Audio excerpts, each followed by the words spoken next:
तेनालीरामा की कहानियाँ। कौओं की गिनती।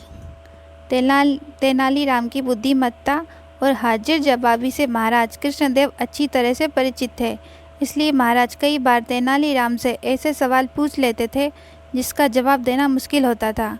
कोई और होता तो महाराज के सवाल सुनकर अपना सिर पकड़ लेता, लेकिन तेनालीराम के पास तो जैसे हर मर्ज की दवा थी और हार मानना तो जैसे उन्होंने सीखा ही नहीं था।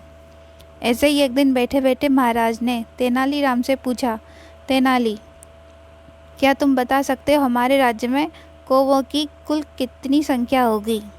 महाराज का सवाल सुनने के कुछ देर बाद तेनालीराम ने सिर हिलाते हुए कहा कि वह बता सकता है कि राज्य में कुल कितने कौवे हैं।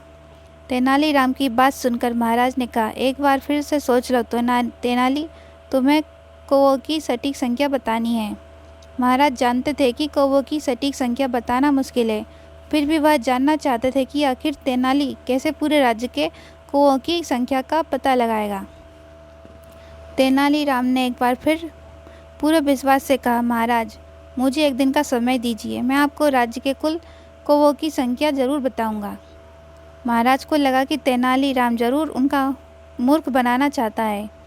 महाराज ने तेनालीराम से कहा कि अगर वह ठीक एक सप्ताह बाद उन्हें राज्य के कौवों की संख्या नहीं बता पाया तो उसे मृत्यु दंड दिया जाएगा। महाराज की बात सुनकर तेनालीराम ने दोबारा विश्वास से कहा, निश्चिंत रहिए महाराज, आपको आपके प्रश्न का सटीक उत्तर अगले हफ्ते तक मिल जाएगा। इसके बाद महाराज से अनुमति लेकर तेनालीराम चले गए। ठीक एक सप्ताह बाद तेनालीराम महाराज के समक्ष पहुँचे। तेनालीराम ने कहा, महाराज, मैंने हमारे राज्य के कुल कौवों की संख्या पता कर ली है। हमारे राज्य में कुल 2,20,021 कौवे हैं। तेनालीराम का जवाब सुनकर महाराज हैरान हो गए और कहने लगे, क्या सच में उनके राज्य में कौवों की संख्या इतनी है? महाराज को आश्चर्यचकित देखकर तेनालीराम ने कहा, महाराज, अगर आपको मेरी बात पर विश्वास नहीं है तो आप किसी और से गिनवा सकते हैं। महाराज ने कहा, अगर कौवों की गिनती ज़्यादा कम हुई तो क्या तुम मृत्युदंड के लिए तैयार हो? महाराज की बात सुनकर तेनालीराम ने कहा, मुझे पूरा विश्वास है कि हमारे राज्य में कौवों की संख्या 2,20,021 ही है।